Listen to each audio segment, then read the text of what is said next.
Hey everyone, back with Dr. Chaffee, and the question is, are you full carnivore, and to you, what does full carnivore mean? Yeah, I am. So for me, that just means I just eat, meat, salt, water. Any meat is fine. I don't really care. I just generally Preference?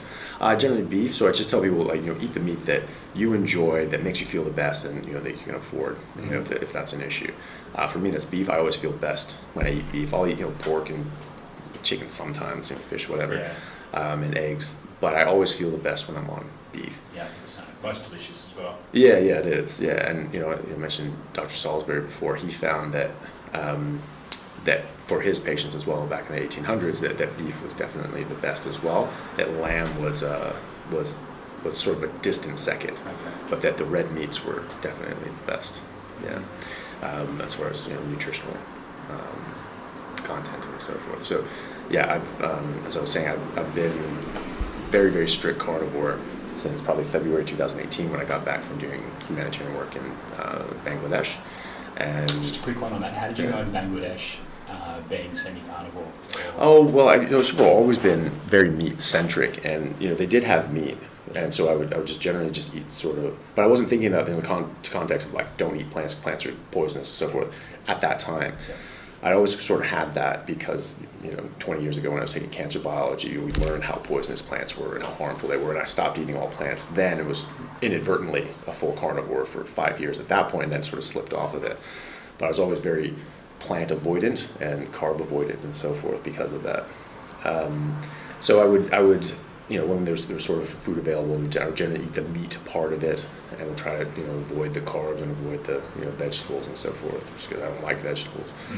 And also that should tell you something evolutionarily. Like, why would we hate the taste of something that we evolved on? The bitter taste is significant. Our sense of taste is very important to our survival. You notice something that's bitter, that is your brain and your tongue telling you this contains something that's bad for you. That bitter taste is something bad for you. So you should listen to that. There are things that are that taste good that aren't good for us, like sugar. That's an outlier. People think that fructose is quite sweet because we don't know of any plants that contain fructose that are acutely poisonous for humans, as in it'll kill you that day. So we recognize this as a safe, quick hit of energy until we can get our normal food. But taken long term, it does, or even short term, it does some serious changes to your body that you don't really want. And if you do that daily, it compounds quite significantly. You have type 2 diabetes, heart disease, things like that. So in Bangladesh, I wasn't.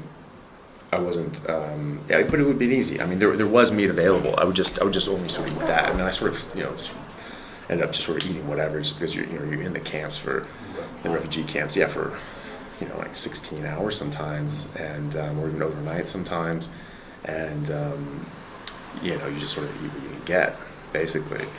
Now, knowing that, it's actually easier now when I only eat meat, because I eat fatty meat until I'm full. I'm generally not hungry for 24 or 30 hours. And even if I am hungry and I go oh wow, steak really sounds good, I'd really like to eat. But, when I'm on call at the hospital and so forth, I was like, well, I've got 3 surgeries lined up and I'm going to be working tomorrow. So I'm probably not going to be able to eat for another 24 hours. My body just goes, right, that's okay. And I'm not panicked and freaking out, because my body can see my leptin. Leptin is produced by your fat cells, and that goes to your brain to tell your brain how much energy you have. So, if you're not eating carbohydrates, if you're not eating sugar, which block leptin, insulin blocks leptin. So if your insulin's up because you've been eating carbohydrates, it blocks leptin. So your brain doesn't see that you have energy, so it gets panicked and says, "Oh, you have to eat." My brain can see the leptin, so it doesn't get panicked. It knows like, well, you're not going to die. Should be fine. So generally, do you eat once a day, twice a day? What works for you? It just depends. So if I'm eating fattier meat, I'm more satiated because you're getting more nutrition, right? So if you have a kilo of lean beef and a kilo of 50-50 beef and fat by weight, the 50-50 one has 3 times the calorie nutrition as the lean beef, right? Wow. So it's the same weight, but you're getting 3 times the nutrition. So your body's going to want more of the lean beef because you need more of the nutrients, and also you're not going to get the fat. Your body really does want fat. Animals in the wild get about 70-80% of their calories from fat, and so that's an important part of that. So I find that if I'm eating sort of more lean, I eat more, pounds of steak, more weight of steak, and because I have a finite amount of room in my stomach, I'll end up eating more times during that day. Yeah. If I'm eating fattier stuff, it's much less. And it's actually, as far as cost is concerned, so maybe a fatty cut is maybe a little more expensive than a lean cut, depending on what you do. Quite a lot of fatty things like chuck steaks and things like that. It's actually cheaper. Much cheaper. Yeah. Yeah, and they have very good fat content. Yeah. But let's say it's more expensive. Let's say it's a few dollars more expensive a kilo. Well, you're getting 3 times the value for your dollar. Nutritionally, if it's 50% sort of thing. And so those are raw figures, but you figure if something's twice the price, then you're like, all right, well maybe it's kind of equivocal. But if it's a few dollars more, you're actually getting more bang for your buck with the fattiness. And also like we said, like chuck steak and things like that are generally cheaper. And so if I'm getting fatty food, I generally don't eat as much. If I'm working out a lot, if I'm blessed to have the time to actually go to the gym, I will my body will want more energy. And that's pretty simple. So, during COVID, when I wasn't able to work out or go to the gym, I was generally eating about 1 kilo of steak a day. When I was able to get back into the gym and start lifting, I made sure that I could go to the gym sort of 4 days a week at least. And I was lifting quite hard back on my sort of professional lifting program that I had when I was playing professionally. And I ended up literally doubling that. So I would have basically 2 kilos a day. Sometimes maybe a bit more, throw in some eggs or something like that. But I also just was stacking on weight as well. I was 92 kilos at the end when the gyms opened back up in Perth, and then in about 4 or 5 weeks, I was 105 kilos. And the same body fat percentage. Yeah.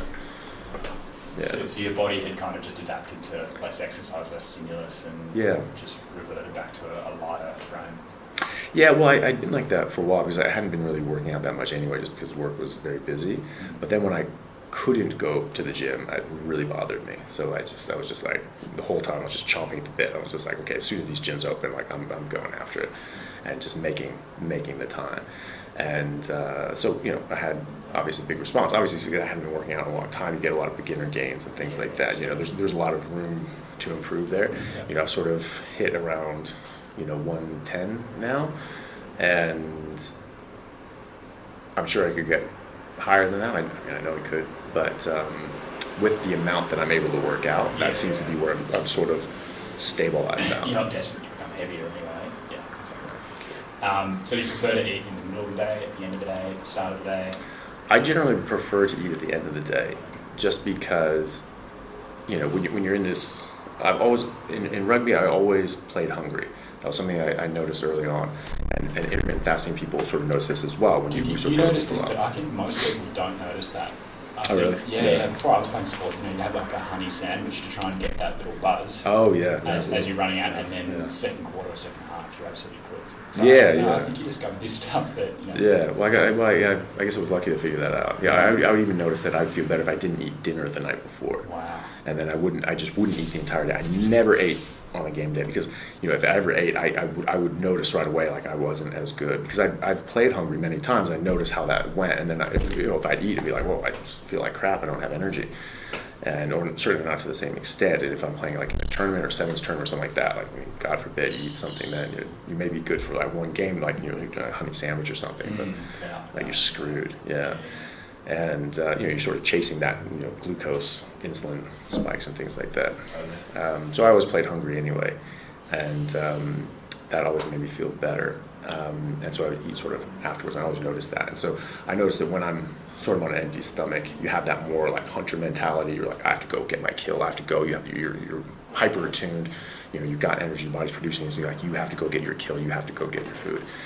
And then when you get that, your body's like, it turns into rest and digest metabolism. So okay, we've got the energy, we don't need to expend anymore, you want to conserve. Nature is all about conservation, it's all about being very, very efficient.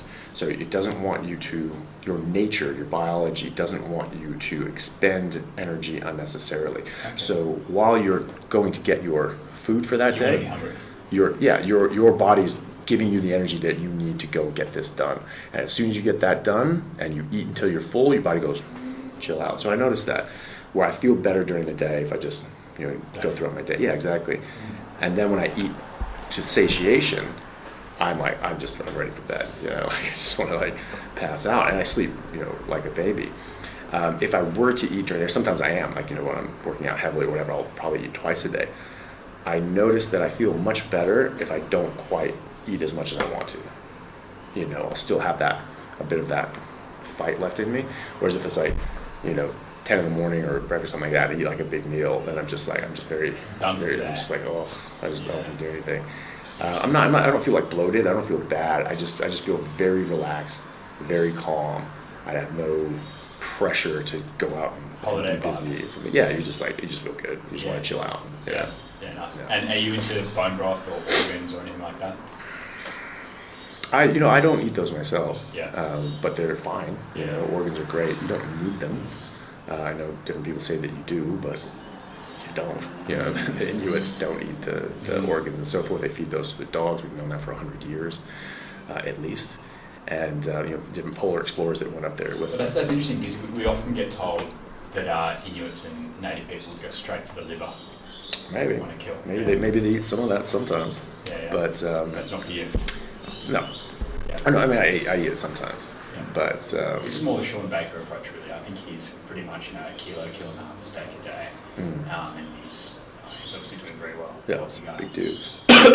Yeah. So I think it's probably more on the 2 kilos a day sort of thing. Just because he's I'm 6'3", he's 6'5", and he's heavier than I am, and he works out like a champ every single day. Yeah. So his body's going to be wanting a lot of that energy.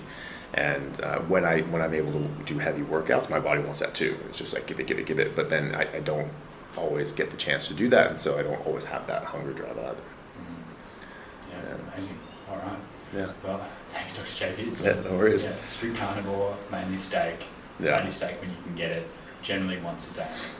Yeah. I like to eat towards the latter end of the day. I find that I feel better doing that. And one thing I will say about fat content and so forth.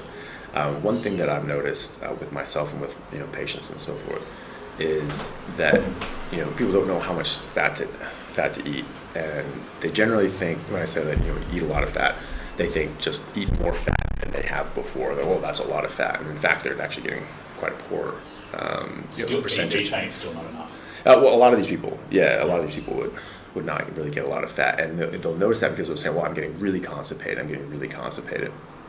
So how constipation works, in my view, is that it's not actually, no one needed fiber before the 1980s. That was another thing we said with fiber. It's like, oh, you should eat fiber to move things through very quickly and so forth. And it's just like, well, why didn't we need these before 1986? Why was everybody fine before that without any fiber or so forth, or minimal fiber? That's because they had fat in their diet. It's actually fat that moves your digestion. So your body, it's very difficult for your body to absorb fat without bile. Okay, that's the purpose of bile. People say, well, that's another argument. Why are people saying that fat's bad for you if you have 4 organs working in concert just to absorb fat? Your liver makes bile, your gallbladder absorbs it or stores it, and then secretes it when you have it, and then your pancreas sets out enzymes, break it down, and your small intestine absorbs it. Okay, so you have 4 organs working together just to absorb fat. That's a lot of energy expenditure from your body and from your evolutionary standpoint to absorb something that's really bad for you, that your body doesn't want. That doesn't make any sense. So it's quite hard for your body to absorb this without bile. Your liver makes about 800 to 1,000 mils of bile a day. It makes it very, very slowly, sort of slowly dripping out. And people have their gallbladder removed, it just sort of drips out slowly into their intestines. So when it goes into your gallbladder, it stays there, and when you eat something fatty, it sort of expresses this stuff out. Okay? And then your body is able to absorb the fat with that. Okay? Then people avoid fat and so forth. And that can cause gallstones and problems because this is sitting there, and it concentrates. People don't realize that it doesn't just sit there in its normal concentration. It actually normally can concentrate up to 20 times. Some people might concentrate more than that. Well, what happens to a solution that's hyper-concentrated solution at rest. It's going to form precipitating crystals. That's what bile sludges, that's what gallstones are. Generally, people say, like, oh, this is because you ate too much fat. That's why you have these sorts of things. But generally, you'll find it's the people that have gone on a diet to lose fat, and they've stopped eating fat for months. So it's the opposite. It's the opposite, yeah. And so then all of a sudden they start eating fat again. They go, oh, that hurts. And they go to the doctor because they gallstone. Because now they have because now it's trying to squeeze out fat, and the stone gets stuck. Yeah, and the stone gets stuck in there because it's formed a crystal. Wow. And they go to the doctor and go, oh, and he goes, you have gallstones. That's because you eat too much fat, you big fat bitch. It's just like, no, actually, it's because they didn't eat fat. And that's exactly what it is. You see this in people that have bariatric surgery as well. They have a bariatric surgery. Yeah, they're taking out part of their stomach and their small intestine to basically make it very difficult for them to eat. Okay, and so when you show radical weight loss solutions, sort of things. And like so a stomach bend or something. Yeah, exactly. Yeah, that sort of thing. And then these sorts of people have a massive rate of gallstones. And I've heard people say, it's like, well, that when people lose weight really fast, it does something, changes their metabolism some way and somehow and gets these stones. We don't really know why. And you'll talk to these people, and because they're so desperate to lose weight, they go through this extremely dangerous and difficult and painful surgery. And it's very, it's not a nice recovery. And they're very, they're like, sir, I'm not going to, eat fat, because they want to lose fat. So they're really serious about this. And so they just stop eating all fat because that's what they're told. And I've heard a number of people get told that they have gallstones, and they're incensed. They're like, look, that can't be true. That can't be possible, because I haven't eaten any fat in months. And I just want to tell them, exactly. That's why you have gallstones. So bile's for absorbing fat. When you eat fat, as you're supposed to, secretes it out there. But this is a finite resource. Again, this is dripping out very slowly, around 800 milliliters a day, right? So it's coming out very slowly. Your liver's not just making a whole bunch of it in one go. It just steadily makes it. And so you run out, okay? Well, what happens when you run out and you have more fat than you have bile for? At that time, your body will keep making bile after that. But right now, you're out of bile, right? Well, that fat can't get absorbed, really. There's some that can, but to a low degree. And so it'll get excreted, okay? Well, oil repels water, right? Fat repels water. So it's already dehydrated. The whole argument for why you should eat fiber is because it'll move things quickly before it gets too dried out. Well, the whole point of your large intestine is to dry it out. Okay. You want to bring that water back in. You're not trying to just waste water. You have to think of these things. Your body's going to be efficient. And so anything that's inefficient in wasting water, wasting nutrient, you have fiber so that you don't absorb food, so that you don't get calories, so that you expel water when you don't need to. That's not a recipe for survival in the wild, during really rough times. So you're supposed to be absorbing the water, and when there's fat in your feces, in your stools, it can absorb all the water it wants, but the fat is still in there to keep it soft. Okay, so that can stay in your colon until Christmas.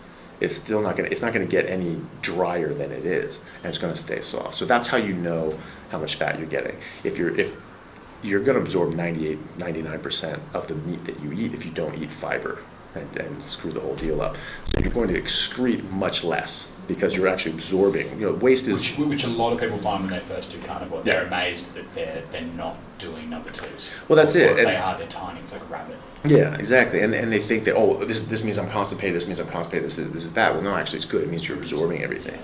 It's when it's dry and hard, that's constipation, not just low frequency.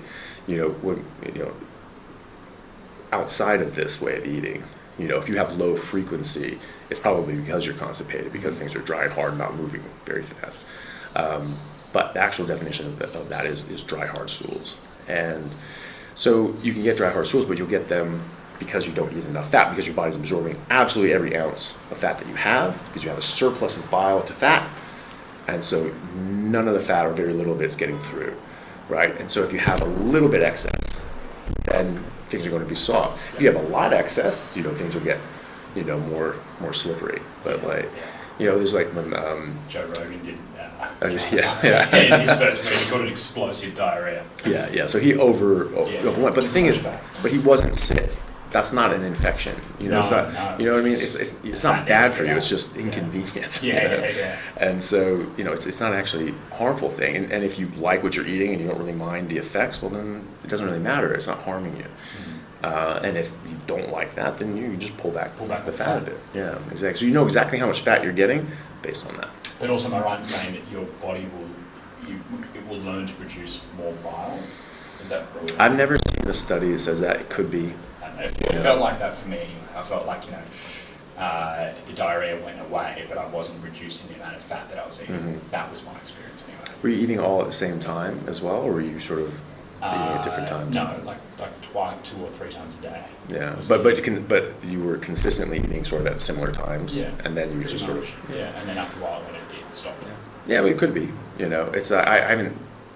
You know, I don't know if anyone's really looked at it. Maybe they have. You know, but it would stand to reason that they would. That your body would sort of adapt. Yeah. And you know, if you're used to not getting a lot of fat for a long time, your body's not just going to keep making bile because again, it's efficient and so forth. But you know, then I don't think that it would make more than is physiologically good for you to absorb fat. You know what I mean? So it's the amount of bile that you have equals the amount of fat that you can absorb. Yes. And I don't think you generally don't find your body doing something that's out of balance physiologically. You know, you don't make unless you damaged your thalamus. You know, you don't make a fever that's going to damage your brain. Yeah, that's right. You couldn't train your body to produce like liters of bile. I don't know why you would want to. No, not unless you had some sort of disease or something like that. It stands to reason that you would cap out it, as you say, based on how much fat you can actually absorb. Yeah, so I tend to just listen to my body in that sense. I trust my body knows how much fat it wants, and so I just, eat accordingly. People might have different sort of genetic issues that would make them produce a different amount of bile than they need. Maybe these are some of the people that are getting more bile stones than others because they just produce much more.